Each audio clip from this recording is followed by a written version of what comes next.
বিয়েবাড়িতে গিয়ে সবাই কোরমা পোলাও খাই আর আমি খেলাম ক্রাশ, তাও আবার আমার ভাইয়ের বউয়ের বোনের উপর। কিভাবে তা না হয় গল্পে বলবো। চলুন এখন গল্প শুরু করা যাক। ভাই, রেডি হন নাই কেন এখনো? এই তো রেডি আমি, চল। চলেন। এই বলে আমরা চলে গেলাম গাড়ির কাছে। আমি আর আমার জেঠাতো ভাই, মানে যার বিয়ে, একটা গাড়িতে বসলাম, সাথে ড্রাইভারও ছিল। ভাই, এত খুশি খুশি লাগতেছে কেন আপনাকে? আরে তুই বুঝবি না, আগে বড় হ তারপর বুঝবি।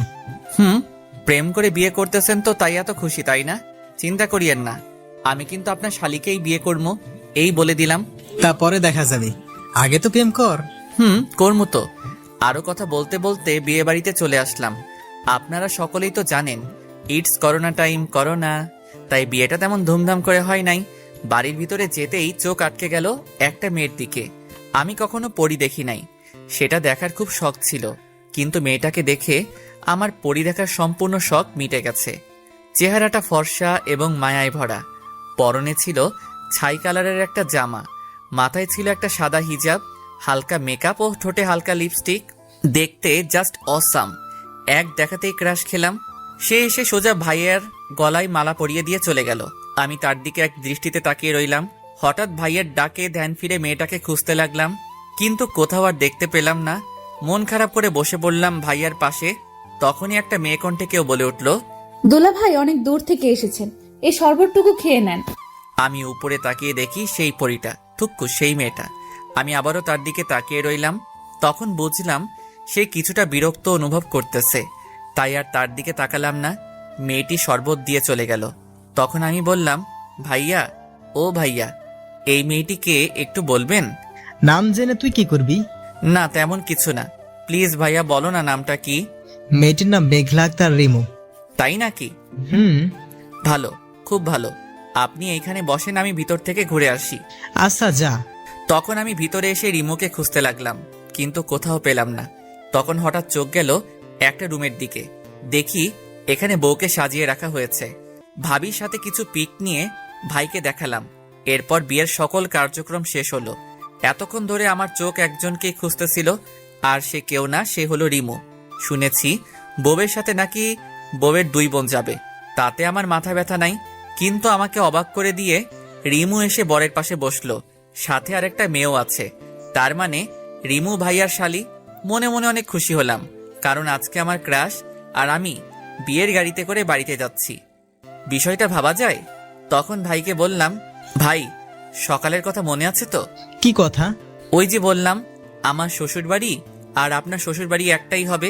তাই নাকি? এরপর নতুন ভাবির সাথে কথা বলতে বলতে বাড়িতে চলে আসলাম। বাড়িতে এসে আমি রিমুর আশেপাশে ঘুরতে লাগলাম, কোনো কিছু দরকার আছে কিনা, কিছু লাগবে কিনা। তখন রিমু আমাকে বলল, এই যে শুভ ভাইয়া, এদিকে একটু আসেন তো। জি বলুন, কি বলবেন? আপনার সমস্যাটা কি একটু শুনি। কই, কোনো সমস্যা নাই তো। আমার আবার কি সমস্যা হবে? যদি কোনো সমস্যাই না থাকে, তাহলে আপনি আমার আশেপাশে এত ঘোরাঘুরি করতেছেন কেন? আপনার কি খেয়ে দেয়ে আর কোনো কাজ নেই? আছে তো, আপনাকে দেখার কাজ। কি? এই রে, কি বলে ফেললাম। কই, কিছু বলি নাই তো। আপনি না বললেন আমাকে দেখার কাজ নাকি আপনার? তো এই কাজটা আপনাকে দিল কে, বলুন তো দেখি। আরে বেআইন, এসব বাদ দেন তো। আর আপনার কিছু লাগলে আমাকে বলিয়েন। এখন আমি যাই। রিমুকে কোনো কথা না বলতে দিয়ে আমি সেখান থেকে চলে আসলাম। যাক বাবা, বড় বাঁচা বাঁচলাম, তা না হলে আজ বাবার মায়ের খেতে হতো আমার। তখন কে জানি পিছন থেকে বলে উঠল, কিরে শুভ, তুই আবার কি গন্ডগোল করছিস, যার কারণে আমি তোকে মারবো? আমি পিছনে তাকিয়ে দেখি বাবা দাঁড়িয়ে আছে। কই, আমি আবার কি করলাম? তাহলে যে তুই বললি, যাক বাবা, বড় বাঁচান বাঁচলাম, তা না হলে আজ বাবার মার খেতে হতো আমার। ওটা কিছু না। তুমি কি আমাকে খুঁজতেছিলে নাকি? রিমু নাকি আমাদের গেমটা দেখার খুব শখ হয়েছে, তুই গিয়ে একটু ঘুরে আয় তো রিমুর সাথে। আমি যাবো? সত্যি? কেন, তুই কি যাবি না রিমুর সাথে? কি বলো বাবা, আমি কি তোমাকে একবারও বলছি আমি যাবো না? আমি গিয়ে রেডি হইতাছি, তুমি গিয়ে রিমুকে গিয়ে বলো রেডি হইতে। তাড়াতাড়ি রেডি হয়ে আয়। জি বাবা। এরপর আমি গিয়ে রেডি হয়ে গেলাম। কিছুক্ষণ পর আমি নিচে এসে দেখি রিমু বসে আছে, পরনে একটা খয়েরি কালারের লম্বা জামা, সাদা হিজাব, মুখে হালকা মেকআপ ও ঠোঁটে হালকা গোলাপি লিপস্টিক লাগানো। যা দেখে আমি আবার ক্রাশ খেয়েছি রিমুর উপর। আমি হাঁ করে তাকিয়ে আছি রিমুর দিকে। এটা দেখে ভাইয়া বলল, কিরে, তুই আর রিমু দেখি একই কালারের জামা পরছস? আরে ভুল করে মিস্টেক করেছি, আমি কি জানতাম সে খয়েরি কালারের জামা পরেছে? যদি জানতাম তাহলে কি আর খয়েরি কালারের পাঞ্জাবিটা পরতাম? তখন ভাই আমার কানের কাছে এসে বলল, যাই বলিস, তোকে কিন্তু আজকে অনেক সুন্দর লাগতেছে। রাস্তায় সাবধানে চলিস, আর কয়টা প্রপোজ পাস সেটা এসে আমাকে কিন্তু বলবি। আরে ভাইয়া তুমিও না। হইছি, আর লজ্জা পেতে হবে না। আচ্ছা, এই বলে আমি আর রিমু বেরিয়ে ঘুরতে বের হলাম। সেখানে এমন কিছু হবে যেটা আমি ভাবতেও পারি নাই। রিমু এমন কিছু করলো যেটা দেখে আমি অবাকের চরম মাত্রায় পৌঁছে গেছি। আমি আর রিমু রাস্তা দিয়ে হাঁটতেছিলাম, তখন হঠাৎ রিমু বলে উঠল, এই শুভ, একটু গাছটার পেছনে চলো তো। কেন? আগে চলো তো সেখানে। এরপর আমি আর রিমু একটা গাছের পিছনে গেলাম। তখন রিমু কাকে জানি কল করছে। তার কথাটা ছিল এই রকম, ওই রাজ, তুমি এখন কই আছো? কি বলো তা শুনতে পাচ্ছি না। ও আচ্ছা, তো তুমি কি এখন একা আছো নাকি তোমার সাথে আরো কোনো মেয়ে আছে? কি বলো তা শুনতে পাচ্ছি না। ও আচ্ছা, ভালো। এই বলে আমি আর রিমু চলে গেলাম একটু সামনে। সেখানে একটা ছেলে ও একটা মেয়ে রাস্তার পাশে বসে আছে। রিমু সেখানে গিয়েই ওই ছেলেটার গালে 2টা থাপ্পড় দিয়ে বলতে লাগলো, এই তোমার পরীক্ষার পড়া? এই তুই একা একা বসে পড়তেছস? তুমি এখানে কি করো? তুই আর আমাকে তুমি করে বলবি না। আজকে থেকেই আমাদের ব্রেকআপ। তুই আমার সাথে আর কোনো যোগাযোগ করবি না। তুমি আমার কথাটা একটু শোনো। কি শুনবো তোর কথা? কি শুনবো? এই বলে আরেকটা থাপ্পড় মারলো। তখন রাজের পাশের মেয়েটা বলতে লাগলো, আরে রিমু আপু, তুমি আমার জামাইকে এভাবে মারছো কেন? কি? রাজ তোমার জামাই? গত মাসে আমাদের বিয়ে হয়েছে। ओ भाई, मारो मुझे, मारो मारो मुझे, मारो। ये क्या मजाक हो रहा है? কি হলো তোমার আপু? এই বাটপাটটার বউ থাকার পরেও আমার সাথে প্রেম করছে? কি? তুমি রিমু আপুর সাথে প্রেম করছো? এই বলে রাজকে একটা থাপ্পড় মেরে চলে যায়। আমি তো ব্যাককলের মতন তাদের কাহিনী দেখতেছি আর হাসতেছি এবং রাজকে মন থেকে ধন্যবাদ দিতে থাকি, কারণ তার আজকের কাহিনীর জন্যই রিমু আবারও সিঙ্গেল হয়ে গেছে। তখনই রিমু আমাকে ডাক দিল। এই শুভ, এখান থেকে চলো, এখানে থাকতে আমার ভালো লাগতেছে না। এই বলে হাঁটা শুরু করলো। আমি রিমুর চোখের কোণে পানি দেখতে পেলাম। কিছু দূর যাওয়ার পর রিমুকে বললাম, রিমু প্লিজ মন খারাপ করো না, দেখো যা হওয়ার তা হয়ে গেছে। এইটা বলার সাথে সাথে রিমু আমাকে জড়িয়ে ধরে কান্না করতে লাগলো। রিমু যখন আমাকে জড়িয়ে ধরলো তখন আমার কাছে মনে হতে লাগলো যেন আমার শরীর দিয়ে কারেন্ট প্রবাহিত হয়ে গেছে। আমি নির্বাক হয়ে গেছি। আমি রিমুকে সান্ত্বনা দিয়ে বললাম, দেখো রিমু, তুমি আর কান্না করো না, যা হওয়ার তা হয়ে গেছে। সে তোমাকে ভালোবাসতো না, তাই তোমার সাথে এই রকম ছলনা করতে পারছে। তুমি প্লিজ কেঁদো না, আর তুমি আবার প্রথম থেকে শুরু করো, দেখবে সব ঠিক হয়ে যাবে। কিন্তু আমি তো তাকে খুব ভালোবেসেছি, নিজের থেকেও বেশি বিশ্বাস করতাম তাকে, আর সে কিনা আমার সাথে। প্লিজ রিমু, কান্না থামাও। দেখো লোকে কি বলবে, তারা তো খারাপ বলবে, তাই বলছি এখন আপাতত ওই দিকটায় চলো, সেখানে গিয়ে না হয় কান্না করবে। এরপর আমি আর রিমু একটা খালি জায়গায় বসলাম। প্রায় 2 ঘন্টা কান্না করার পর তার কান্না থামলো। রিমু, তোমার হয়েছে, এবার তো বাড়িতে চলো, দেখো রাত 8টা বাজে। আচ্ছা চলো। এরপর আমি আর রিমু বাড়িতে চলে আসলাম। রিমুও কিছুটা স্বাভাবিক হয়েছে। এরপর রাতে খাবার খাওয়ার সময় হলো আরেক বিপত্তি। ভাইয়া আমাকে বলল, সুফ, তুই একটু রিমুকে ডেকে আনতো খাওয়ার জন্য। আচ্ছা ভাইয়া। এই বলে রিমুর ঘরের দিকে গেলাম রিমুকে ডাকার জন্য। যেই আমি রিমুর ঘরে ঢুকলাম তখন দেখলাম রিমু তার হাতে ব্লেড দিয়ে একটা আঁচড় দিছে এবং টপ টপ করে রক্ত পড়া শুরু হয়ে গেছে। আমি তাড়াহুড়ো করে আমার পকেট থেকে রুমাল বের করে রিমুর হাতে পেঁচিয়ে দিলাম যাতে একটু রক্ত পড়া কমে, কিন্তু রক্ত পড়া যেন বন্ধই হচ্ছে না। আমার সাদা রুমালটা রক্তে পুরোটা লাল হয়ে গেছে, আর এই দিকে রিমু কান্না করে যাচ্ছে। আমি রিমুকে ঠাস করে একটা থাপ্পড় মারলাম এবং বললাম, চুপ থাক, এখন এত কান্না কিসের? যে চলে গেছে সে তো গেছে, তার জন্য নিজের জীবন শেষ করা লাগবে নাকি? আমার কথা শুনে রিমু কিছুটা শান্ত হলো।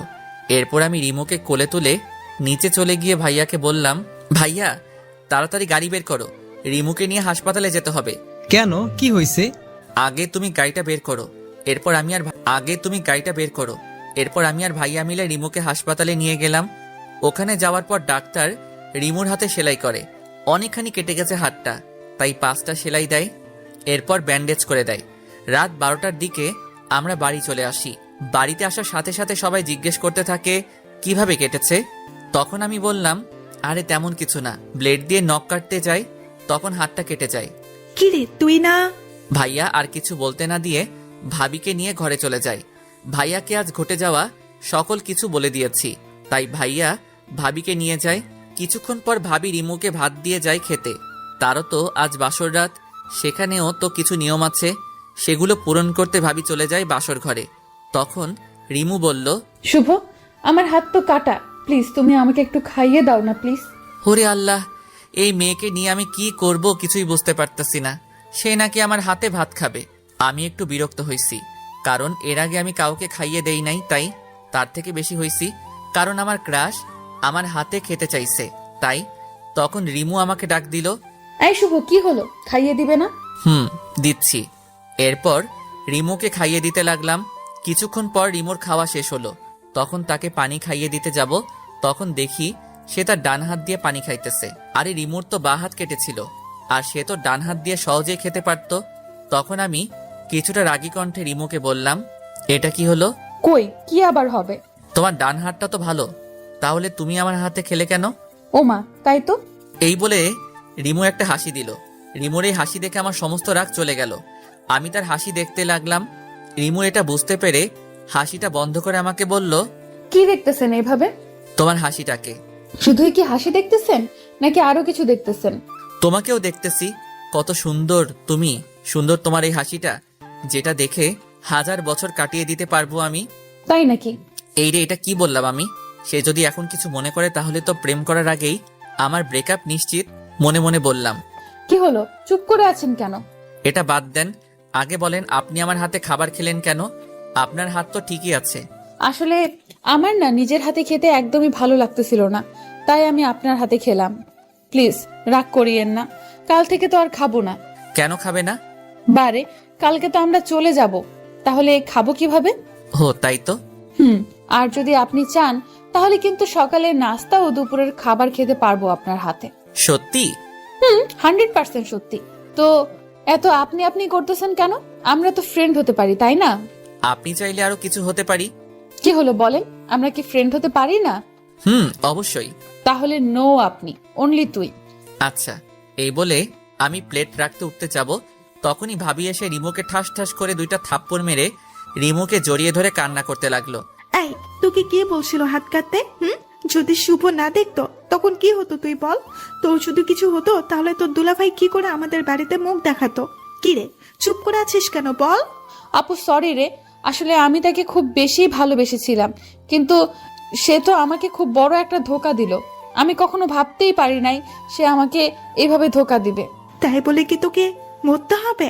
তখন আমার মাথা একটুও কাজ করতেছিল না, তাই এরকম একটা ভুল পদক্ষেপ নিয়েছি। ভাবি, যেটা হয়ে গেছে সেটাকে নিয়ে আর কথা বলে কি হবে? বাদ দেন তো। আর আপনি কি এখন ভাইয়ার কাছে যান। আর আজকে আপনাদের জীবনের সুখের দিন, এই দিনে কি কেউ কান্না করে? আর এমনিতে এখন রাত প্রায় 1:30 বাজতে চললো, কাল সকালে আবার উঠতে হবে তো। আচ্ছা যাচ্ছি। এরপর ভাবি চলে গেল, কিন্তু রিমু কান্না করেই যাচ্ছে, যেটা আমার মোটেও সহ্য হচ্ছে না। তাই আমি আবার রিমুর পাশে গিয়ে বসলাম এবং বলতে শুরু করলাম, এই তুমি এভাবে কান্না করতেছো কেন? যা হওয়ার হয়ে গেছে, তুমি এখন ঘুমাও। আমার ঘুম আসছে না। আমি মাথায় হাত বুলিয়ে দেই। দাও। আমি রিমুর মাথায় হাত বুলিয়ে দিচ্ছি আর রিমুর মুখের দিকে তাকিয়ে আছি। তার চেহারাটা কত মায়াবী।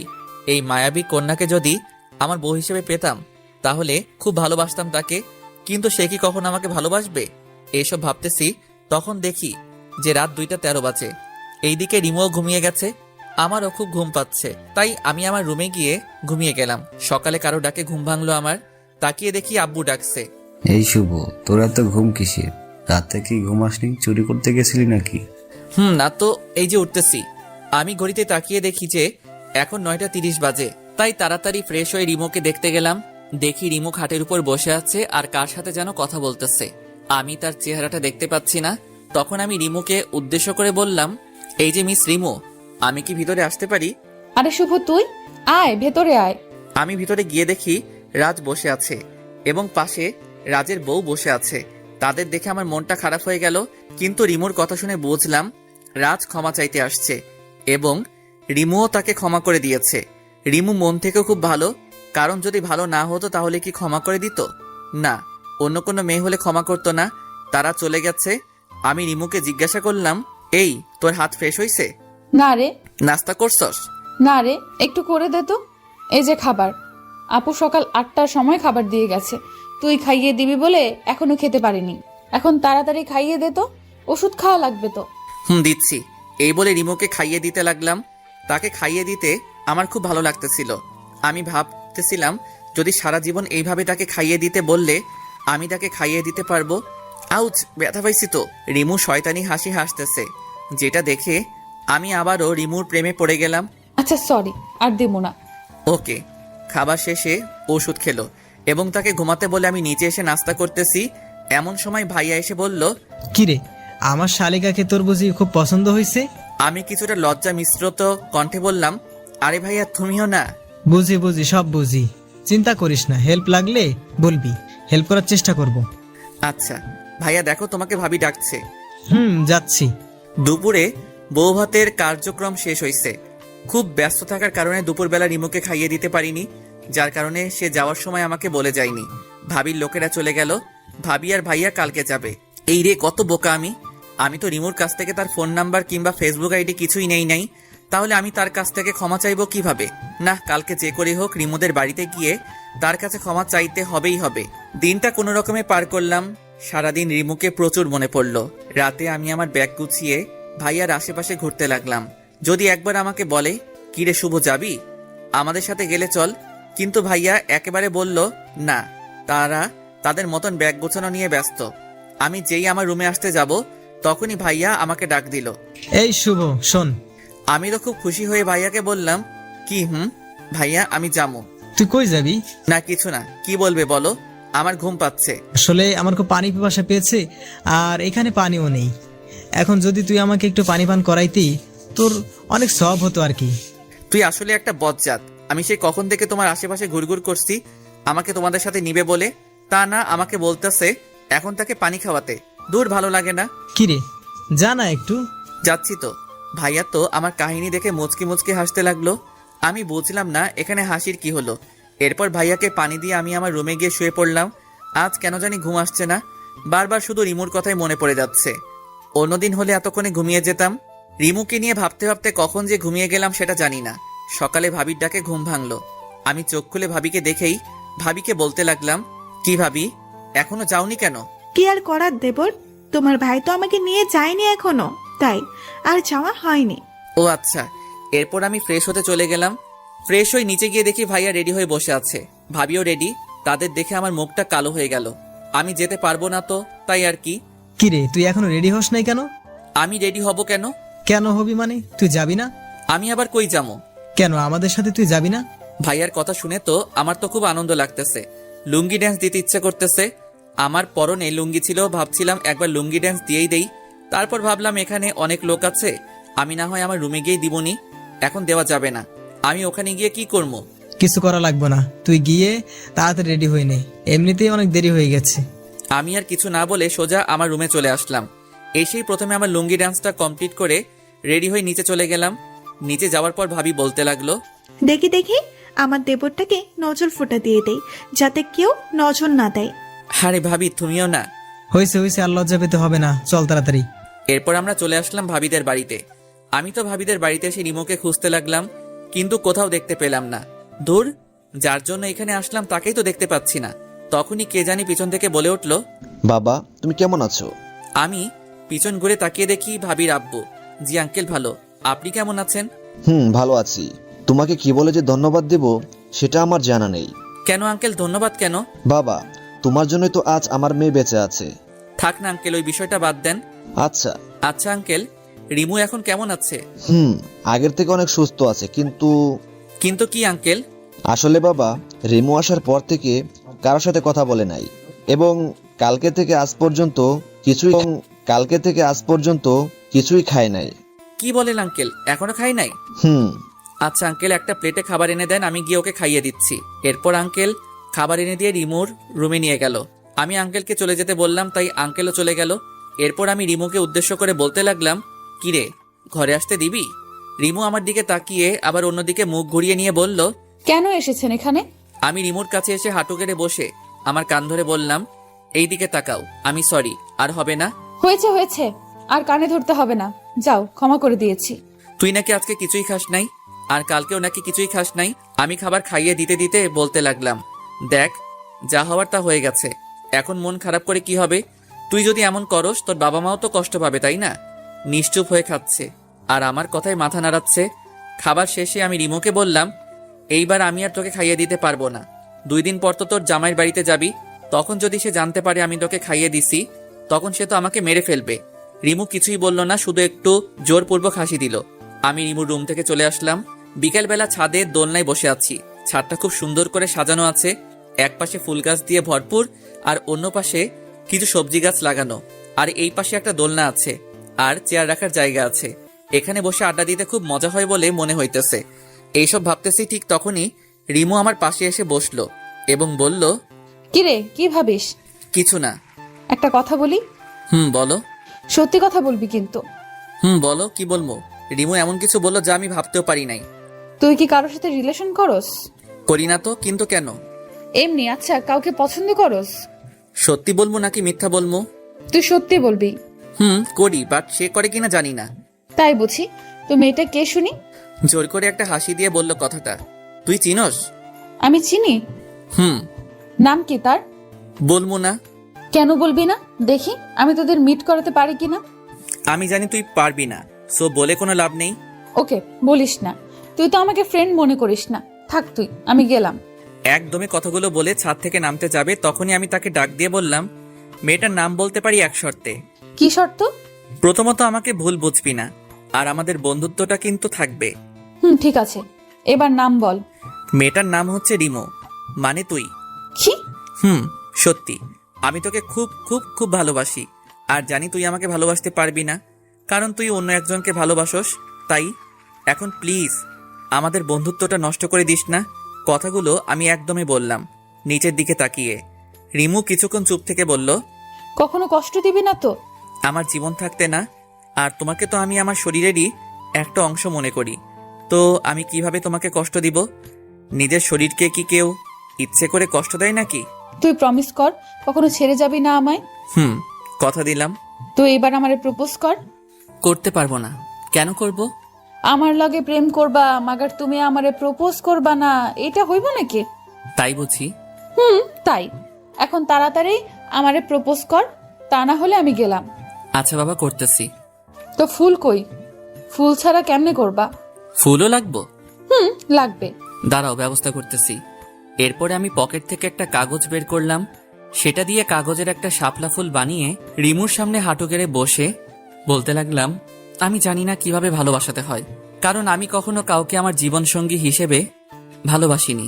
আমি ভালোবাসতে চাই তোমাকে, আমি খুশি রাখতে চাই তোমাকে সব সময়। তুমি রাগ করলে তোমার রাগ ভাঙাতে চাই আমি হতে চাই আমার তোমার মনের মতো। Because I love you Rimu, I really really really and really love you. Do you love me Rimu? I do, and I love you too Shubh. এই বলে আমার হাত থেকে ফুলটা নিল এবং বলল, প্লিজ কখনো ছেড়ে যেও না আমাকে, কখনো যাবো না। রিমু তখন আমাকে জড়িয়ে ধরল। তখন আমার মনে হচ্ছিল আমার শরীর দিয়ে যেন কারেন্ট বয়ে যাচ্ছে। সে এক অন্যরকম ফিলিংস। এই তুমি কি করছো? ছাড়ো আমাকে, কেউ দেখে ফেলবে তো। দেখলে দেখুক, তাতে আমার কি। তখনই কেউ একজন পেছন থেকে হাতে তালি দিয়ে উঠল।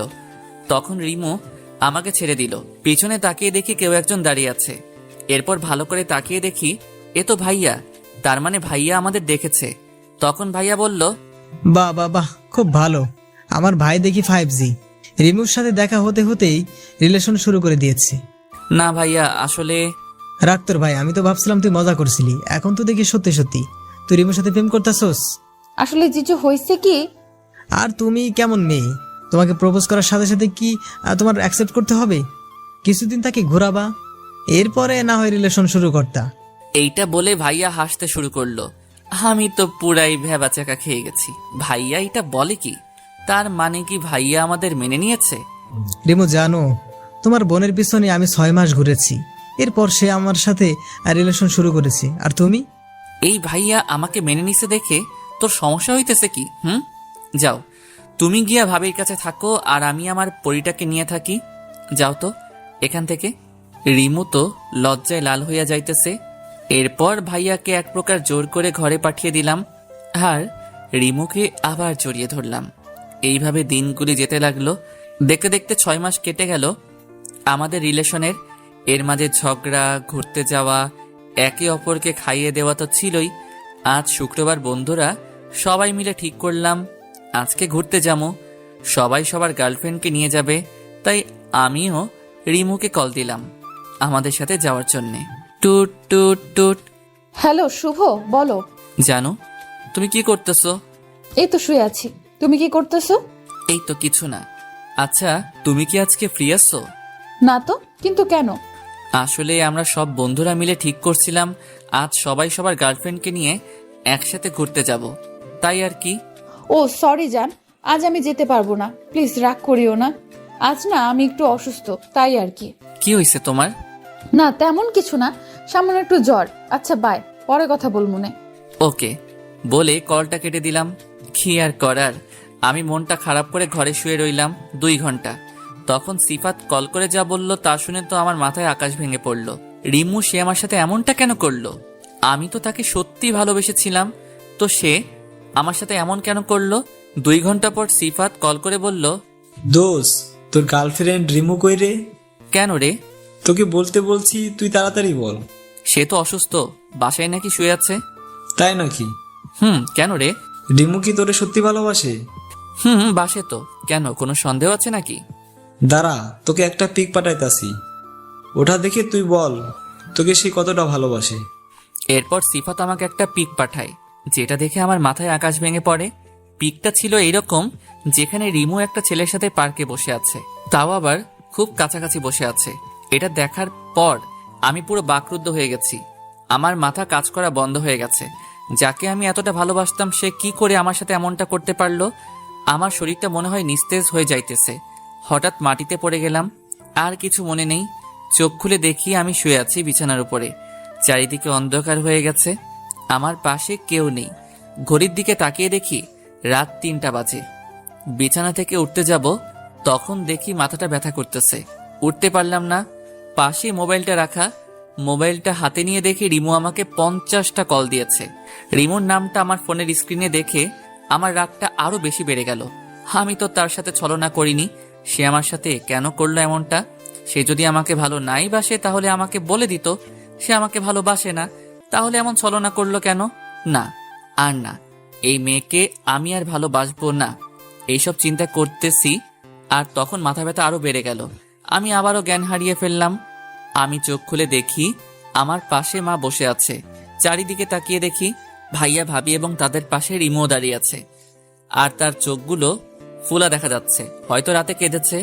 সে কান্না করবে কেন এটা আমি বুঝলাম না। তখন আম্মু বলে উঠল, কিরে বাবা, এখন তুই কেমন আছিস? এই তো ভালো। তোর কি হয়েছিল? জ্ঞান হারিয়ে মাটিতে পড়েছিলি কেন? জানি না আম্মু, হঠাৎ মাথা ব্যথা শুরু হলো, এরপর আর কিছু মনে নেই। তো আমি খাটের উপর আসলাম কিভাবে?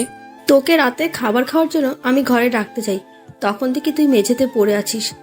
তখন তোর বাবা আর তোর ভাই তোকে খাটে শুইয়ে দেয়। ও আচ্ছা, আম্মু তোমরা রুম থেকে একটু বাইরে যাও তো, আমি রিমুর সাথে কিছু কথা বলবো। আমার কথা শুনে সবাই রুম থেকে চলে গেল, শুধু রিমু দাঁড়িয়ে আছে। তখন আমাকে বলল, কেমন আছো? আমি কেমন আছি তা জেনে তোর কি? তুই গিয়ে তোর নতুন প্রেমিকের সাথে থাক। এসব তুমি কি বলছো? কেন তুই বুঝিস না? আমি তো তোকে ভালোবেসেছিলাম, কেন তুই এমনটা আমার সাথে করলি? আরে কি করছি সেটা তো আগে বলবা। কেন, কালকে কার সাথে পার্কে গিয়েছিলি? কে হয় সে তোমার? তুমি কি করে জানলে? এই দেখ, এটা দেখে। ও, এইটা দেখে? এতে হাসির কি হলো? তোর এই হাসি এখন ভালো লাগতেছে না। তাই বুঝি? তো এই পিকটা দেখে তোমার এই অবস্থা? কেন হইব না? তুই আমাকে বললি তুই অসুস্থ। না, তুই আমাকে বললি তুই অসুস্থ, এখন তুই অন্য ছেলেদের সাথে ঘুরতে যাস। আমার জানটা দেখে আমার উপর রাগ করেছে। ওই, তুই কজনকে জান বানাস? কাল সারাদিন যার সাথে ঘুরলি তাকে বলস, আর আজকে আমায় তুই জান বলতে চাস? তোর কাহিনীটা কি? আরে মেরি জান, ওইটা তো আমার ফুফাতো ভাই ছিল, তার সাথে আমি ডাক্তারের কাছে গিয়েছিলাম। তখন সে আমার মন ভালো করতে আমাকে নিয়ে পার্কে গিয়েছিল। তো এটা আগে বলনি কেন? আমি কি জানতাম এত কিছু হয়ে যাবে যে? আচ্ছা কান ধরছি, আর হবে না। প্লিজ কখনো ছেড়ে যেও না, আমি তোমাকে ছাড়া বাঁচতে পারবো না। হ্যাঁ, তা তো দেখলামই আজকে। I love you Rimu, I really really really love you. I love you too. বলে রিমু আমাকে জড়িয়ে ধরলো। হঠাৎ ঠাস করে আওয়াজ হলো। দেখি রিমুর গালটা লাল হয়ে আছে। কে মেরেছে দেখার জন্য তাকাতেই যাকে দেখলাম তাকে দেখার জন্য আমি মোটেও প্রস্তুত ছিলাম না। তাকে দেখার পর মনে হলো আমি যেন ভূত দেখছি। এ তো ভাবি। আসলে ভাবি আমার আর রিমুর রিলেশনের কথা কিছুই জানতো না। তাকে দেখে আমরা দুইজনই একে অপরকে ছাড়িয়ে নিলাম। তখন রিমু বলল, আপু, তুমি এইখানে? কি করতেছো তুই এখানে শুভর সাথে? আসলে আপু, আমি না শুভকে খুব ভালোবাসি। আমি তাকে ছাড়া বাঁচবো না। প্লিজ আপু, এমন কিছু করো না যাতে আমার শুভ আলাদা হয়ে যায়। প্লিজ আপু। শুভ, রিমু যা বলছে তা কি সত্যি? হ্যাঁ ভাবি, রিমু যা বলছে সব সত্যি। আমিও রিমুকে খুব ভালোবাসি। আমিও তাকে ছাড়া বাঁচবো না। প্লিজ ভাবি, এমন কিছু করো না যাতে আমরা আলাদা হয়ে যাই প্লিজ। কতদিন থেকে তোমরা রিলেশন করতেছো? ভাবি প্রায় 6 মাস। তো তুই আজ মাথা ঘুরে পড়ে গেছিলি কেন? রিমু কি তোকে কিছু বলেছিল নাকি? না মানে আসলে ভাবি, আসলে আমি সন্দেহ করেছিলাম রিমুকে নিয়ে। আমি মনে করেছিলাম রিমু আমার সাথে ছলনা করতেছে। তাই এই বিষয় নিয়ে অতিরিক্ত টেনশন হচ্ছিল আমার, যার ফলে মাথায় খুব চাপ পড়ে এবং মাথা ঘুরে পড়ে যায়। তো এখন কিসের সন্দেহ আছে? না ভাবি, কোনো সন্দেহ নেই। আপু, রিমুকে চুপ করিয়ে দিয়ে ভাবি আবার বলল, রিমু, তুই চুপ থাক। আমি আগে শুভর সাথে কথা বলি, এরপর তোর সাথে কথা বলতেছি। আচ্ছা আপু। শুভ, তোমাদের রিলেশনের কথা ঘরে কে কে জানে? ভাবি শুধু ভাইয়া জানে, আর কেউ না। কি? তোমার ভাই তোমাদের ব্যাপারটা জানে অথচ আমাকে কিছুই বলে নাই? আজ তার একদিন কি আমার একদিন। আরে ভাবি রাগ করো কেন? আমি ভাইয়াকে বলেছিলাম তোমাকে যাতে না বলে, বললে যদি কোনো সমস্যা হতো তাই। তার মানে তুমি বুঝাইতে চাইতেছো আমার কারণে তোমার ক্ষতি হয়? ভালো তো, ভালো, খুব ভালো। আরে আমার জানোটা দেখি রাগ করছে। রাখো তোমার জানো, আমি কারো জানো নয়। আমি তো তোমার খালি ক্ষতি করি। আর একটা কথা কি জানো তুমি? তোমার আর রিমোর ব্যাপারে আমার বাবা মার কাছে বলছিলাম। তারা বলছিল তোমরা দুইজনে যদি রাজি থাকো তাহলে তারা তোমাদের বিয়ে দেবে, তাদের কোনো আপত্তি নেই। সত্যি? খুশি হয়ে লাভ নেই। আমি এখনই আমার বাবা মাকে বলবো তোরা একে অপরকে বিয়ে করতে চাস না। আর ভাবি আর কিছু বললো না। এই দেখো ভাবি আর কিছু বলো না। এই দেখো কানে ধরেছি। আর কখনো কোনো কিছু তোমার থেকে গোপন করব না। প্লিজ এইবারের মতন ক্ষমা করে দাও জানু, প্লিজ। জি না, তা হবে না। আমি তো তোমার খালি ক্ষতিই করি, তাহলে কেন তুমি এখন কান ধরতেছো? ক্ষমা করবে না তো? ওকে করা লাগবো না, যাও। আমি তো খারাপ ছেলে, আমাকে ক্ষমা করবে কেন? আর আমি তো খুব বড় অপরাধ করেছি, যার ক্ষমা হয় না। তাই তো রাগ দেখিয়ে বললাম, কারণ সোজা কথা এখন কাজ হবে না। তাই আমিও একটু উল্টা পাল্ট লইলাম ভাবির সাথে। আমার দেবরটা দেখি আবার রাগও করতে জানে। থাকো তুমি তোমার রাগ নিয়ে, আমি চাই। এই বলে ভাবি রিমুকে নিয়ে চলে গেল। এটা কি হলো? সব সময় তো দেখি আমি রাগ করলে আমার আবদারগুলো পূরণ করে, আর আজকে চলে গেল। ভাবি যাওয়ার পর আমার কেমন জানি কষ্ট হতে লাগলো। আর খালি মনে হচ্ছে এই বুঝি আমি আমার রিমুকে হারিয়ে ফেলেছি। এইদিকে কাল দুপুর থেকে কিছুই খাইনি, খুব ক্ষুধাও পেয়েছে। এইদিকে সকাল পেরিয়ে দুপুর, দুপুর পেরিয়ে বিকাল হয়ে গেছে, কিন্তু কেউই আমার জন্য খাবার নিয়ে আসলো না। তাই আমি ঘর থেকে বের হলাম আর আম্মুকে ডাকতে লাগলাম, আম্মু, ও আম্মু, আম্মু ক্ষুধা লাগছে তো খুব, কিছু কি খেতে দিবা? আমার কথার কোনো উত্তর পেলাম না। আর ঘরটা কেমন জানি শান্ত শান্ত লাগতেছে, মনে হইতেছে ঘরে কেউ নেই। এরপর খাবার টেবিলের দিকে চোখ যেতেই দেখলাম খাবার প্লেটে খাবার পাশে একটা শপিং ব্যাগ এবং একটা চিঠি লেখা। চিঠিটা পড়ে তো যেন আমি খুশিতে নাচতে লাগলাম। চিঠিতে লেখা ছিল, কি করতে বলছি? তুমি তো দেখি খুব রাগ করো। আচ্ছা, এবার রাগ করাটা বাদ দিয়ে খাবারটা খেয়ে শেরওয়ানিটা পরো। তোমার শ্বশুর বাড়িতে চলে আসো, তোমার বউ তোমার জন্য অপেক্ষা করতেছে। এতে তোমার জানো। আহা কি আনন্দ আকাশে বাতাসে, আহা কি আনন্দ আকাশে বাতাসে। আজকে আমি যাবো আমার শ্বশুর বাড়িতে। আহা কি আনন্দ আকাশে বাতাসে। 30 মিনিটের ভিতর খাবার খেয়ে রেডি হয়ে বাইক নিয়ে বেরিয়ে পড়লাম শ্বশুর বাড়ির উদ্দেশ্যে। আমি বাইক চালাচ্ছি আর ভাবতেছি এত সহজে সবাই সবকিছু মেনে নিবে তা আমি কখনো ভাবতেও পারি নাই। আমি আজ আমার স্বপ্নের রানীকে আমার করে পাবো, ভাবতেও খুব ভালো লাগতেছে। আর কিছু দূর বাকি। আমি বাইক চালাচ্ছি তো চালাচ্ছি, ঠিক তখনই আমার সামনে একটা পিচ্চি বাচ্চা চলে আসে। আমি তখন পাশ কাটিয়ে যেতে চাই, ঠিক তখনই একটা ট্রাক এসে সোজা আমাকে ধাক্কা মারে আর আমি খুব জোরে একটা চিৎকার দিয়ে নিচে পড়ে যাই। আহ আমি রক্তাক্ত অবস্থায় পড়ে আছি। আমার চোখগুলি বন্ধ হয়ে আসছে, সবকিছু ঝাপসা ঝাপসা দেখছি। তখনই মনে হইল রিমু আমাকে বলতেছে, শুভ জানো আমাদের না টুইন বেবি হবে। আমার আর কিছু মনে নেই। অন্যদিকে আম্মু আব্বুকে বলতেছে, কি গো, শুভ কোথায়? এ এখনো আসছে না কেন? আমার না খুব চিন্তা হচ্ছে তারে নিয়া। তুমি ওকে একটা কল করো না গো প্লিজ। এই বলে আব্বু আমাকে কল করলো, বাট আব্বু শুনতে পারলো আপনি যে নাম্বারে কল করেছেন তা এই মুহূর্তে বন্ধ আছে, কিছুক্ষণ পর আবার চেষ্টা করুন, ধন্যবাদ। এটা শোনার পর আব্বুরও চিন্তা হতে লাগলো। এরপর আব্বু ও ভাইয়া আমাকে খুঁজতে চলে গেল বাসায়, কিন্তু সেখানে গিয়ে দেখে বাসায় তালা লাগানো। তারা কি করে বুঝতে পারছে না, তাই আব্বু ও ভাইয়া দুজনে আমাকে খুঁজতে দুই দিকে চলে গেল। তারা দুইজনে সারা দিন রাস্তায় রাস্তায় ছিল, কিন্তু আমাকে পেল না। তারা একটার দিকে বাসায় গিয়ে বসলো। এদিকে আম্মু তো কান্না করতে করতে শেষ। কান্না করছে রিমু ও ভাবি দুইজনই। শুধু কান্না করছে না আব্বু ভাইয়া, কারণ ছেলেরা নাকি কান্না করতে জানে না তাই। আমার জন্য এমনটা হয়েছে। আমি কেন যে তখন শুভকে না বলে চলে আসলাম। কান্না করতে করতে বলল, তোমরা প্লিজ আমার শুভকে আমার কাছে এনে দাও, আমি তাকে ছাড়া বাঁচতে পারবো না। প্লিজ আপু প্লিজ। বলেই অজ্ঞান হয়ে গেল। আব্বু ও ভাইয়া আমাকে পাগলের মতো খুঁজতেছে, কিন্তু কোথাও পাইতেছে না। রিমু ডাকটা দিয়ে আমি শোয়া থেকে ওঠার চেষ্টা করলাম, কিন্তু পারলাম না। আমার শরীরটা খুব ব্যথা করতেছে। পাশে একটা আয়না ছিল, সেটার দিকে তাকিয়ে দেখি আমার চেহারাটা কিছুটা পাল্টে গেছে। আশেপাশে তাকিয়ে দেখি এটা অপরিচিত একটা রুম, যেখানে আমার ধারণা মতে আমি আগে কখনো আসি নাই। তখন একটা মেয়েলি কণ্ঠে কেউ একজন বলতেছিল, এই যে মিস্টার, অবশেষ আপনার হুঁশ ফিরল। আমি মেয়েটির দিকে তাকিয়ে তাকে চিনার চেষ্টা করলাম, বাট পারলাম না। তাই তাকে জিজ্ঞাসা করলাম, এই যে আপু, কে আপনি আর আমি এইখানে কেন? সব জানতে পারবেন, আগে ডাক্তারকে আসতে দিন। তখনই ডাক্তার এসে বলল, মামুনি কি হয়েছে? এত ইমার্জেন্সি ভাবে কেন আসতে বললা?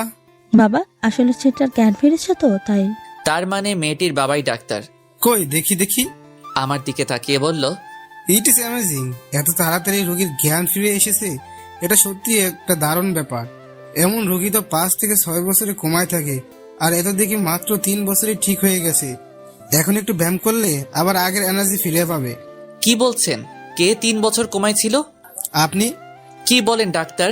আমার যতদূর মনে আছে আমি তো অ্যাক্সিডেন্ট করেছিলাম। তখন আমার শরীরের দিকে তাকিয়ে দেখি শরীরে কোনো জায়গায় রক্ত নেই, হাতে একটা জায়গায় সেলাইয়ের দাগ, তাও বেশ পুরনো বলে মনে হইতেছে। আর আমার জানা মতে আমার হাতে কোনো কাটা দাগ ছিল না। তখন পাশে থাকা দেওয়ালে ডিজিটাল ঘড়িতে তাকিয়ে দেখি 25/9/2020। আমার যতদূর মনে আছে আমি 21/7/2017 তারিখে অ্যাক্সিডেন্ট করেছিলাম। এরপর আমি মেয়েটিকে উদ্দেশ্য করে বললাম, এটা কি আসলে 2020 সাল? তো আমি এখানে আসলাম কি করে? আচ্ছা শুনুন তাহলে, আজ থেকে 3 বছর আগে 2017 তারিখে আমি একটা পার্টিতে গিয়েছিলাম। তখন পার্টি থেকে আসার সময় আমি আপনাকে রাস্তায় পড়ে থাকতে দেখি। পাশে অনেক লোকজন ছিল, কিন্তু কেউ সাহায্য করতে আসেনি। তখন আমি আর আমার ড্রাইভারকে নিয়ে কাছের একটা হসপিটালে আপনাকে নিয়ে যাই এবং আপনার ট্রিটমেন্ট করাই। আপনি খুব গুরুতর আহত ছিলেন। এরপর ডাক্তার আপনার অপারেশন করায়, কিন্তু আপনি সুস্থ হননি, আপনি কোমায় চলে গিয়েছিলেন। আমি আপনার পরিবারের সাথে কোনো রকমভাবে যোগাযোগ করতে পারিনি, তাই আমি আপনাকে আমার সাথে আমাদের বাড়িতে নিয়ে আসি এবং এখানে রেখে আপনার চিকিৎসা করাতে থাকি। আজ 3 বছর পর আপনার জ্ঞান ফিরল, বুঝলেন কিছু? আমি তো পুরো নিশ্চুপ হয়ে গেলাম, কারণ আমি আমার জীবন থেকে হারিয়ে ফেলেছি। আপনাকে অসংখ্য অসংখ্য অসংখ্য ধন্যবাদ আমার চিকিৎসা করানোর জন্য। এই ঋণ আমি কখনোই শোধ করতে পারবো না। আচ্ছা এবার বলুন তো আমি কোন জায়গায় আছি? আপনি ঢাকা বিভাগের গাজীপুর জেলায় আছেন। তো আমাকে কি আমার এলাকায় দিয়ে আসতে পারবেন কষ্ট করে? অবশ্যই নিয়ে যাব, আগে আপনি সম্পূর্ণরূপে সুস্থ হন। আমি তো সুস্থই আছি। আমি তো সুস্থই আছি। তা আপনি কেমন সুস্থ আছেন? তাহলে আমি নিজ চোখে দেখতে পাচ্ছি। এই কথা তার নামটাই জানা হলো না। আচ্ছা আপনার নাম কি? আমার নাম মাহবুব রহমান শুভ, আর ডাক নাম শুভ। আর আপনার? আমার নাম মিমাক্তা টুম্পা। আচ্ছা আপনি এখন রেস্ট নেন, আর আমি আপনার জন্য খাবার নিয়ে আসি। ওকে। এরপর মিম গিয়ে আমার জন্য ভাত আনলো। এই নিন, হাঁ করুন। আমি পারবো, আপনাকে কষ্ট করতে হবে না। কতটা পারবেন তা আমার জানা আছে। নিন, এবার হাঁ করুন তো দেখি। আমি কোনো কথা না বলে খেতে লাগলাম। কিছুটা আনইজি ফিল করতেছিলাম, কিন্তু কিছু বলিনি। বললে হয়তো আমার খাওয়া হতো না। তাই 3 মাস পর ডাক্তার আঙ্কেল ও মিমের কেয়ারিংয়ে আমি এখন সম্পূর্ণ সুস্থ। আগামীকাল আমি এবং মিম চাঁদপুরে যাব, তাই আজ আমরা শপিং মলে গেলাম শপিং করতে। আমি চলে গেলাম উত্তরা শপিং কমপ্লেক্সে। সেখানে গিয়ে যা দেখলাম আমি আমার চোখকে বিশ্বাস করতে পারলাম না। রিমু এখানে কি করতেছে? আর ছেলেটাকে, তাও আবার একসাথে হাঁটতেছে। আমার কথা শুনে মিম আমাকে বলল, এই যে শুভ, তুই এখানে রিমিকে কোথায় দেখছিস? সে তো থাকে চাঁদপুর, তাই না? আমি মিমকে হাতের ইশারায় রিমুকে দেখালাম আর বললাম, ওই দেখো রিমু। আর এই ছেলেটাকে তো আমি চিনি না। মিম রিমুর দিকে চলে গেল, কিন্তু এই তাকে আর পেল না। এরপর আমি আর মিম মিলে সারা শপিং মলে রিমুকে খুঁজলাম, কিন্তু কোথাও পেলাম না। হঠাৎ আমার চোখ রাস্তার দিকে গিয়ে পড়ল। তখন দেখলাম ছেলেটি রিমুর হাত ধরে রাস্তা পার হচ্ছে। আমার বুঝতে আর বাকি রইল না ছেলেটি রিমুর কি হয়। আমি দৌড়ে রিমুর কাছে গেলাম, কিন্তু তাকে আর পেলাম না। তারা গাড়ি নিয়ে চলে গেছে। এরপর মিম আমার কাছে আসলো এবং আমাকে বলতে লাগলো, দেখ শুভ, কাল তো আমরা চাঁদপুর যাচ্ছি। কালকে না হয় দেখা যাবে এটাই সত্যি রিমু ছিল নাকি তোর মনের ভুল। আচ্ছা চলো এখন কিছু শপিং করি। চল। এরপর আমরা শপিং করতে গেলাম। আমার শপিং এর প্রতি কোনো মন নেই, শুধু একটাই কথা মাথায় ঘুরপাক খাচ্ছে, আর সেটা হলো রিমুকে নিয়ে। রিমু সত্যি বিয়ে করে ফেলেছে, নাকি এটা আমার মনের ভুল, নাকি অন্য কোনো সম্পর্ক আছে রিমুর সাথে ওই ছেলেটার? কি রে শুভ, তুই এত কি ভাবছিস? মিমের কথায় আমার ঘোর কাটলো। কই কিচ্ছু না তো। কিছু না হলেই ভালো। এই তো শপিং করা শেষ হয়েছে। এই তো প্রায় শেষ।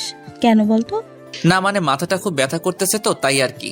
কি, তোর মাথা ব্যথা করতেছে? আর তুই আমাকে বলতেছিস কেন? এখন বললাম তো। তো বাসায় চল, আমি টিপো দেব মনে। চল। একটুবার বাসায় চলে আসলাম। এরপর আমি শুয়ে রইলাম ঘুমানোর জন্য। বারবার শুধু রিমুর কথাই আমার মনে পড়তেছে। কখন যে ঘুমিয়ে গেলাম তা আর খেয়াল নেই।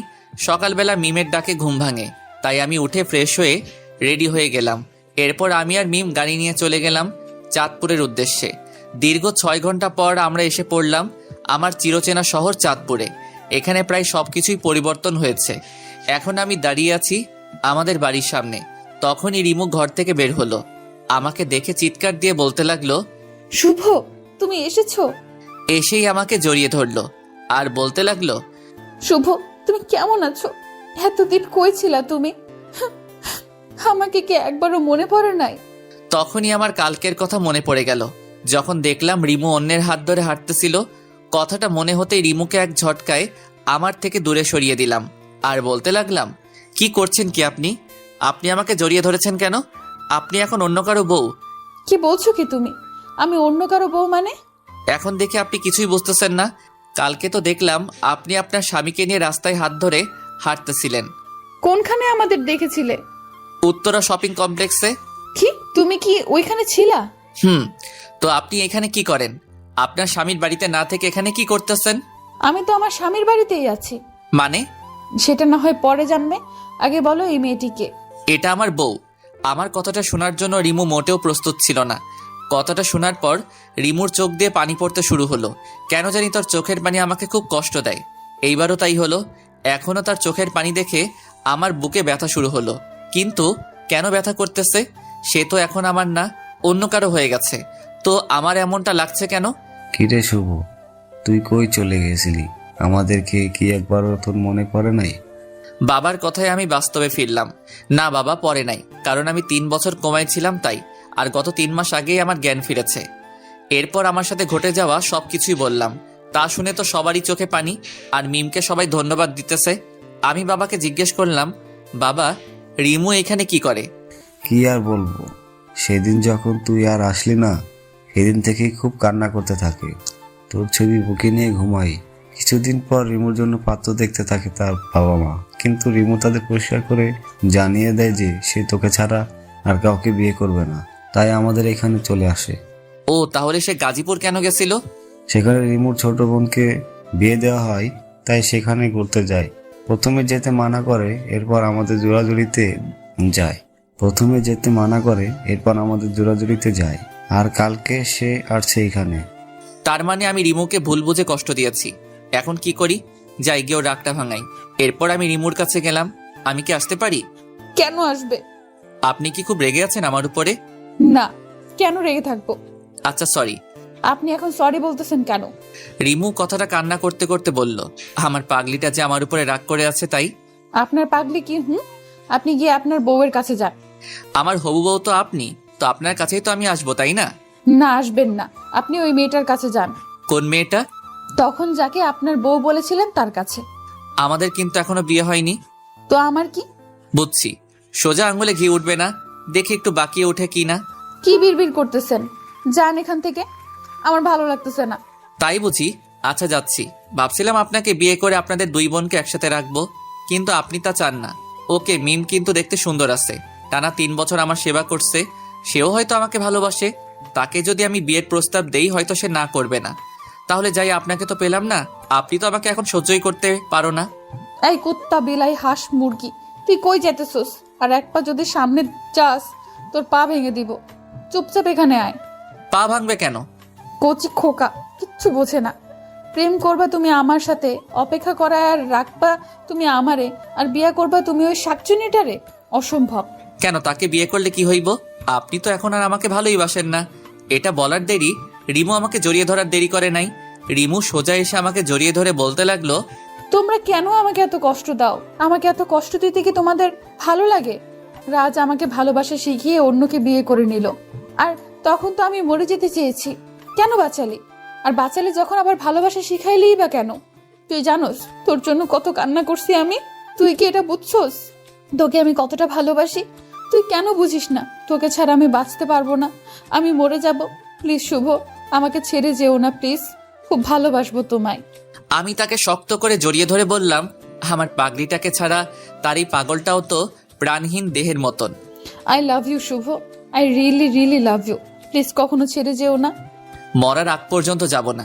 তখনই আমাদের শত্রু মানে আমাদের রোমান্সে বাধা দিতে প্রতিবারের মতন এইবারও চলে আসলো আমার জানু ওরফে ভাইয়ের বউ মানে আমার ভাবি। এই যে দেবুজি, এখন সব রোমান্স বাদ দেন, যা করার বিয়ের পরে করিয়ে। আমি আর রিমু তো লজ্জায় লাল, নীল, হলুদ, সবুজ, বেগুনি হয়ে গেলাম।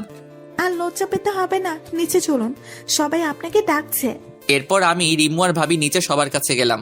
তখন বাবা বলতে লাগলো, শুভ, তোর আর রিমুর বিয়েটা পরের সপ্তাহে আমরা ঠিক করেছি, তুই কি বলিস? তোমরা যা ভালো বোঝো তাই হবে। আচ্ছা ঠিক আছে। আজ বিয়ের দিন। রিমুর শাড়ি পরে একটা পিক দেখলাম, সেখানে তাকে দেখতে অস্থির দেখা যাচ্ছিল। এরপর আমরা রিমুর বাড়িতে গেলাম। বিয়ের সকল কার্যক্রম শেষ হলো, খুব ভালোভাবে শেষ হলো। রাত 11:50। বন্ধু বান্ধবীরা বলছে ঘরে যেতে, কিন্তু অজানা এক ভয় লাগছে, যার কারণে ঘরের ভিতরে ঢুকতে ভয় করতেছে।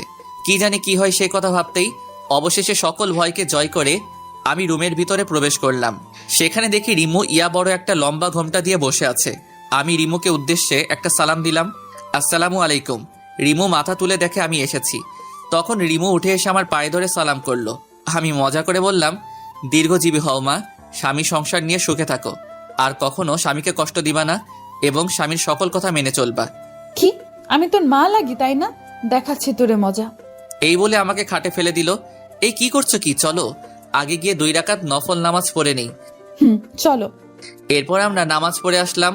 রিমু আমার বুকের উপর মাথা রেখে বলতেছে, প্লিজ শুভ, কখনো ছেড়ে যেও না আমায়। যাব না।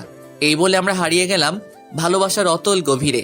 সকালে রিমুর ডাকে ঘুম ভাঙলো। এরপর উঠে গেলাম আর রিমুকে পেছন থেকে জড়িয়ে ধরলাম। কি করছো?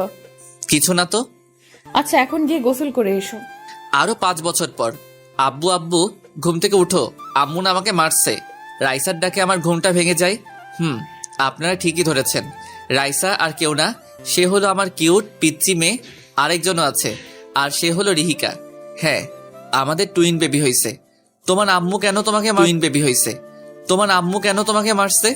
আব্বু ও না চুলি করে চকলেট খাইছে, আর আম্মু বলে মারছে, তুমিও মারো।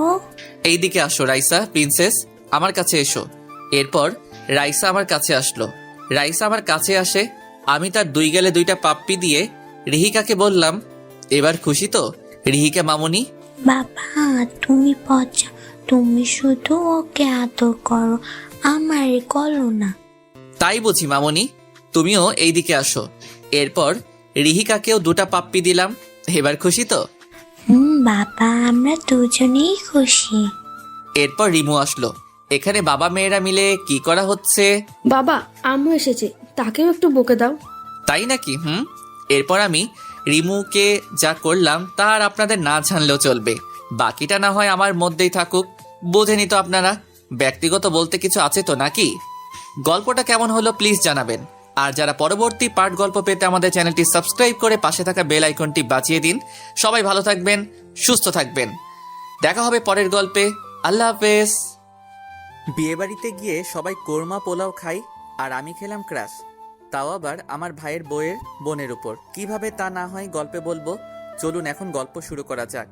ভাই রেডি হন নাই কেন এখনো? এই তো রেডি আমি, চল। চলেন। এই বলে আমরা চলে গেলাম গাড়ির কাছে। আমি আর আমার জেঠাতো ভাই মানে যার বিয়ে তা গাড়িতে বসলাম, সাথে ড্রাইভারও ছিল। ভাই এত খুশি খুশি লাগতেছে কেন আপনাকে? আরে তুই বুঝবি না, আগে বড় হ তারপর বুঝবি। প্রেম করে বিয়ে করতেছেন তো তাই এত খুশি, তাই না? চিন্তা করিয়েন না, আমি কিন্তু আপনার শালিকেই বিয়ে করবো, এই বলে দিলাম। তারপরে দেখা যাবে, আগে তো প্রেম কর। করবো তো। আরো কথা বলতে বলতে বিয়ে বাড়িতে চলে আসলাম। আপনারা সকলেই তো জানেন ইটস করোনা টাইম, করোনা, তাই বিয়েটা তেমন ধুমধাম করে হয় নাই। বাড়ির ভিতরে যেতেই চোখ আটকে গেল একটা মেয়ের দিকে।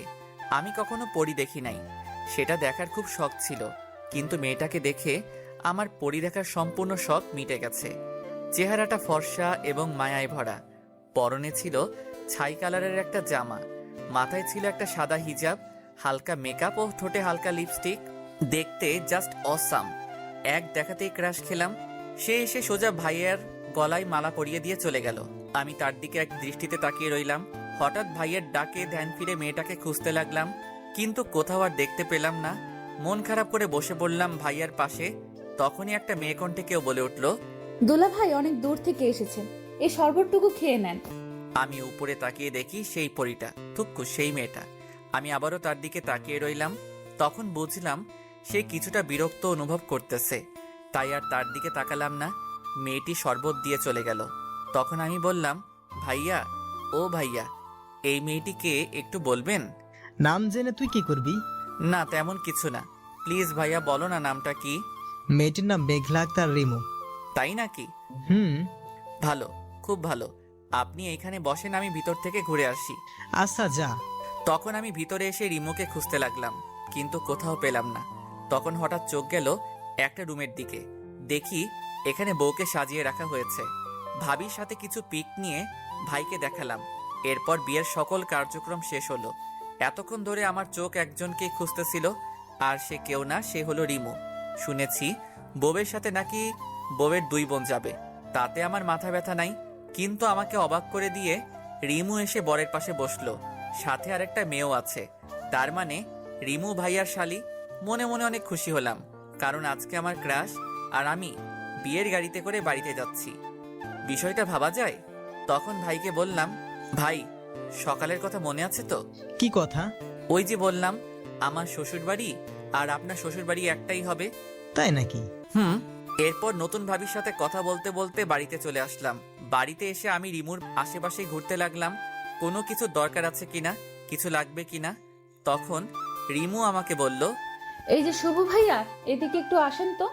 জি বলুন, কি বলবেন? আপনার সমস্যাটা কি একটু শুনি। কই কোনো সমস্যা নাই তো, আমার আবার কি সমস্যা হবে? যদি কোনো সমস্যাই না থাকে তাহলে আপনি আমার আশেপাশে এত ঘোরাঘুরি করতেছেন কেন? আপনার কি খেয়ে দেয়ে আর কোনো কাজ নেই? আছে তো, আপনাকে দেখার কাজ। কি? এই রে, কি বলে ফেললাম? কই কিছু বলি নাই তো। আপনি না বললেন আমাকে দেখার কাজ নাকি আপনার? তো এই কাজটা আপনাকে দিল কে বলুন তো দেখি। আরে বেআইন, এসব বাদ দেন তো। আর আপনার কিছু লাগলে আমাকে বলিয়েন। এখন আমি যাই। রিমুকে কোনো কথা না বলতে দিয়ে আমি সেখান থেকে চলে আসলাম। যাক বাবা, বড় বাঁচা বাঁচলাম, তা না হলে আজ বাবার মায়ের খেতে হতো আমার। তখন কে জানি পিছন থেকে বলে উঠল, কিরে শুভ, তুই আবার কি গন্ডগোল করছিস যার কারণে আমি তোকে মারবো? আমি পিছনে তাকিয়ে দেখি বাবা দাঁড়িয়ে আছে। কই আমি আবার কি করলাম? তাহলে যে তুই বললি, যাক বাবা বড় বাঁচান বাঁচলাম, তা না হলে আজ বাবার মার খেতে হতো আমার। ওটা কিছু না, তুমি কি আমাকে খুঁজতেছিলে নাকি? রিমু নাকি আমাদের গ্রামটা দেখার খুব শখ হয়েছে, তুই গিয়ে একটু ঘুরে আয় তো রিমুর সাথে। আমি যাবো? সত্যি? কেন, তুই কি যাবি না রিমুর সাথে? কি বলো বাবা, আমি কি তোমাকে একবারও বলছি আমি যাবো না? আমি গিয়ে রেডি হইতাছি, তুমি গিয়ে রিমুকে গিয়ে বলো রেডি হইতে। তাড়াতাড়ি রেডি হয়ে আয়। জি বাবা। এরপর আমি গিয়ে রেডি হয়ে গেলাম। কিছুক্ষণ পর আমি নিচে এসে দেখি রিমু বসে আছে, পরনে একটা খয়েরি কালারের লম্বা জামা, সাদা হিজাব, মুখে হালকা মেকআপ ও ঠোঁটে হালকা গোলাপি লিপস্টিক লাগানো, যা দেখে আমি আবার ক্রাশ খেয়েছি রিমুর উপর। আমি হাঁ করে তাকিয়ে আছি রিমুর দিকে। এটা দেখে ভাইয়া বলল, খিরে তুই আর রিমু দেখি একই কালারের জামা পরছস। আরে ভুল করে মিস্টেক করেছি। আমি কি জানতাম সে খয়েরি কালারের জামা পরেছে? যদি জানতাম তাহলে কি আর খয়েরি কালারের পাঞ্জাবিটা পরতাম? তখন ভাই আমার কানের কাছে এসে বলল, যাই বলিস, তোকে কিন্তু আজকে অনেক সুন্দর লাগতেছে। রাস্তায় সাবধানে চলিস, আর কয়টা প্রপোজ পাস সেটা এসে আমাকে কিন্তু বলবি। আরে ভাইয়া তুমিও না। হইছে, আর লজ্জা পেতে হবে না। আচ্ছা, এই বলে আমি আর রিমু বেরিয়ে ঘুরতে বের হলাম। সেখানে এমন কিছু হবে যেটা আমি ভাবতেও পারি নাই। রিমু এমন কিছু করলো যেটা দেখে আমি অবাকের চরম মাত্রায় পৌঁছে গেছি। আমি আর রিমু রাস্তা দিয়ে হাঁটতেছিলাম, তখন হঠাৎ রিমু বলে উঠল, এই শুভ, একটু গাছটার পেছনে চলো তো। কেন? আগে চলো তো সেখানে। এরপর আমি আর রিমু একটা গাছের পিছনে গেলাম। তখন রিমু কাকে জানি কল করছে। তার কথাটা ছিল এইরকম, ওই রাজ, তুমি এখন কই আছো? কি বলো তা শুনতে পাচ্ছি না। ও আচ্ছা, তো তুমি কি এখন একা আছো নাকি তোমার সাথে আরো কোনো মেয়ে আছে? কি বলো তা শুনতে পাচ্ছি না। ও আচ্ছা, ভালো। এই বলে আমি আর রিমু চলে গেলাম একটু সামনে। সেখানে একটা ছেলে ও একটা মেয়ে রাস্তার পাশে বসে আছে। রিমু সেখানে গিয়েই ওই ছেলেটার গালে 2টা থাপ্পড় দিয়ে বলতে লাগলো, এই তোমার পরীক্ষার পড়া? এই তুই একা একা বসে পড়তেছস? তুমি এখানে কি করো? তুই আর আমাকে তুমি করে বলবি না। আজকে থেকেই আমাদের ব্রেকআপ। তুই আমার সাথে আর কোনো যোগাযোগ করবি না। তুমি আমার কথাটা একটু শোনো। কি শুনবো তোর কথা? কি শুনবো? এই বলে আরেকটা থাপ্পড় মারলো। তখন রাজের পাশের মেয়েটা বলতে লাগলো, আরে রিমু আপু, তুমি আমার জামাইকে এভাবে মারছো কেন? কি? রাজ তোমার জামাই? গত মাসে আমাদের বিয়ে হয়েছে। ও ভাই, মারো মুঝে, মারো মারো মুঝে, মারো। ये क्या मजाक हो रहा है? কি হলো তোমার আপু? এই বাটপাটটার বউ থাকার পরেও আমার সাথে প্রেম করছে। কি? তুমি রিমু আপুর সাথে প্রেম করছো? এই বলে রাজকে একটা থাপ্পড় মেরে চলে যায়। আমি তো ব্যাককলের মতন তাদের কাহিনী দেখতেছি আর হাসতেছি, এবং রাজকে মন থেকে ধন্যবাদ দিতে থাকি, কারণ তার আজকের কাহিনীর জন্যই রিমু আবারও সিঙ্গেল হয়ে গেছে। তখনই রিমু আমাকে ডাক দিল, এই শুভ, এখান থেকে চলো, এখানে থাকতে আমার ভালো লাগতেছে না। এই বলে হাঁটা শুরু করলো। আমি রিমুর চোখের কোণে পানি দেখতে পেলাম। কিছু দূর যাওয়ার পর রিমুকে বললাম, রিমু প্লিজ মন খারাপ করো না, দেখো যা হওয়ার তা হয়ে গেছে। এটা বলার সাথে সাথে রিমু আমাকে জড়িয়ে ধরে কান্না করতে লাগলো। রিমু যখন আমাকে জড়িয়ে ধরলো তখন আমার কাছে মনে হতে লাগলো যেন আমার শরীর দিয়ে কারেন্ট প্রবাহিত হয়ে গেছে। আমি নির্বাক হয়ে গেছি। আমি রিমুকে সান্ত্বনা দিয়ে বললাম, দেখো রিমু, তুমি আর কান্না করো না, যা হওয়ার তা হয়ে গেছে। সে তোমাকে ভালোবাসতো না, তাই তোমার সাথে এই রকম ছলনা করতে পারছে। তুমি প্লিজ কেঁদো না, আর তুমি আবার প্রথম থেকে শুরু করো, দেখবে সব ঠিক হয়ে যাবে। কিন্তু আমি তো তাকে খুব ভালোবেসেছি, নিজের থেকেও বেশি বিশ্বাস করতাম তাকে, আর সে কিনা আমার সাথে। প্লিজ রিমু, কান্না থামাও। দেখো লোকে কি বলবে, তারা তো খারাপ বলবে, তাই বলছি এখন আপাতত ওই দিকটায় চলো, সেখানে গিয়ে না হয় কান্না করবে। এরপর আমি আর রিমু একটা খালি জায়গায় বসলাম। প্রায় 2 ঘন্টা কান্না করার পর তার কান্না থামলো। রিমু, তোমার হয়েছে, এবার তো বাড়িতে চলো, দেখো রাত 8টা বাজে। আচ্ছা চলো। এরপর আমি আর রিমু বাড়িতে চলে আসলাম। রিমুও কিছুটা স্বাভাবিক হয়েছে। এরপর রাতে খাবার খাওয়ার সময় হলো আরেক বিপত্তি। ভাইয়া আমাকে বলল, সুফ, তুই একটু রিমুকে ডেকে আনতো খাওয়ার জন্য। আচ্ছা ভাইয়া। এই বলে রিমুর ঘরের দিকে গেলাম রিমুকে ডাকার জন্য। যেই আমি রিমুর ঘরে ঢুকলাম তখন দেখলাম রিমু তার হাতে ব্লেড দিয়ে একটা আঁচড় দিছে এবং টপ টপ করে রক্ত পড়া শুরু হয়ে গেছে। আমি তাড়াহুড়ো করে আমার পকেট থেকে রুমাল বের করে রিমুর হাতে পেঁচিয়ে দিলাম যাতে একটু রক্ত পড়া কমে, কিন্তু রক্ত পড়া যেন বন্ধই হচ্ছে না। আমার সাদা রুমালটা রক্তে পুরোটা লাল হয়ে গেছে, আর এই দিকে রিমু কান্না করে যাচ্ছে। আমি রিমুকে ঠাস করে একটা থাপ্পড় মারলাম এবং বললাম, চুপ থাক, এখন এত কান্না কিসের? যে চলে গেছে সে তো গেছে, তার জন্য নিজের জীবন শেষ করা লাগবে নাকি? আমার কথা শুনে রিমু কিছুটা শান্ত হলো। এরপর আমি রিমুকে কোলে তুলে নিচে চলে গিয়ে ভাইয়াকে বললাম, ভাইয়া তাড়াতাড়ি গাড়ি বের করো, রিমুকে নিয়ে হাসপাতালে যেতে হবে। কেন, কি হয়েছে? আগে তুমি গাড়িটা বের করো। এরপর আমি আর ভাইয়া মিলে রিমুকে হাসপাতালে নিয়ে গেলাম। ওখানে যাওয়ার পর ডাক্তার রিমুর হাতে সেলাই করে। অনেকখানি কেটে গেছে হাতটা, তাই 5টা সেলাই দেয়। এরপর ব্যান্ডেজ করে দেয়। রাত 12টার দিকে আমরা বাড়ি চলে আসি। বাড়িতে আসার সাথে সাথে সবাই জিজ্ঞেস করতে থাকে কিভাবে কেটেছে। তখন আমি বললাম, আরে তেমন কিছু না, ব্লেড দিয়ে নখ কাটতে যাই, তখন হাতটা কেটে যায়। কিরে তুই না